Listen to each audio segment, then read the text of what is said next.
நாமத்திற்கு மகிமையுண்டாகட்டும்.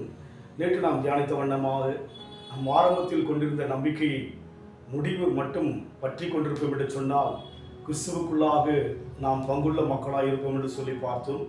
இந்த வழியில் கூட ரோமருக்கு எழுதிய நிருபம் 4ஆம் அதிகாரம் 21ஆம் வசனம், தேவன் வாக்குத்தத்தம் பண்ணினதை நிறைவேற்ற வல்லவராய் இருக்கிறார் என்று முழு நிச்சயமாய் நம்பி தேவனை மகிமைப்படுத்தி விசுவாசத்தில் வல்லவனானான் என்று சொல்லி ஆபிரகாமை குறித்து இங்கே சொல்லப்படுவதை பார்க்கிறோம்.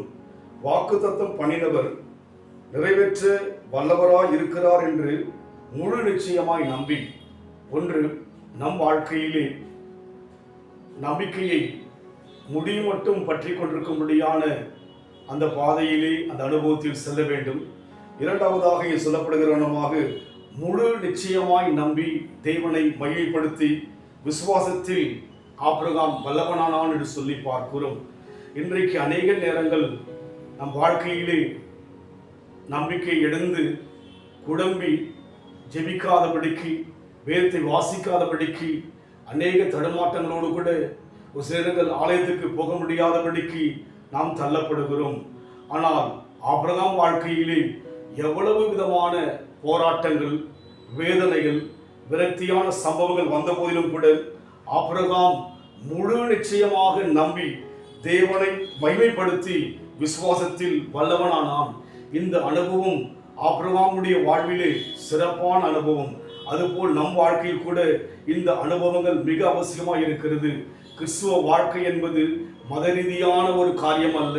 அனுதினமும் நம் வாழ்க்கையிலே தேவனோடு கூட பழகவும், தேவன் நம்மை பார்க்கிறவராக, தேவன் நம்மை நேசிக்கிறவராக, நம் தேவையை கொடுப்பதில் மிகுந்த கரிசனையுள்ள தேவனாக அவர் இருப்பதினாலே நாம் தேவனை மகிமைப்படுத்தி தேவனை ஸ்தோத்திரித்து அநேகரை கர்த்தருக்குள் கொண்டு வரும்படியான ஒரு வாழ்க்கை வாழ தேவ வசனங்களை முழு நிச்சயமாய் நம்ப வேண்டும்.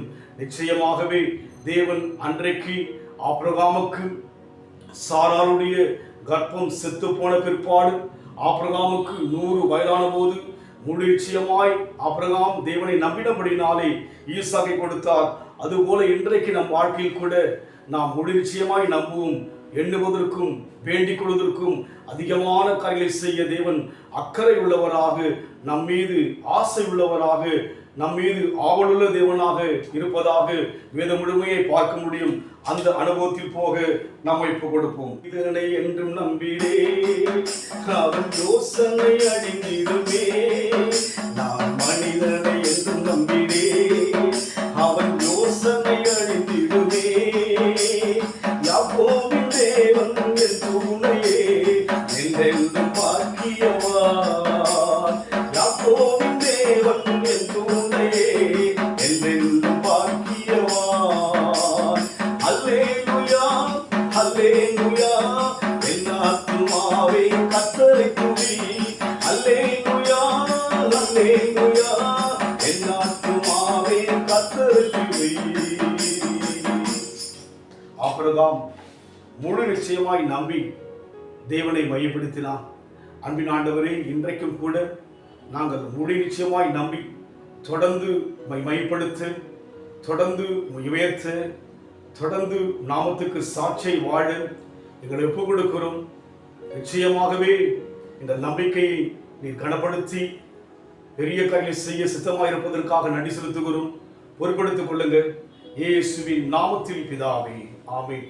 கர்த்தர் ஆசீர்வதிப்பாராக. God bless you.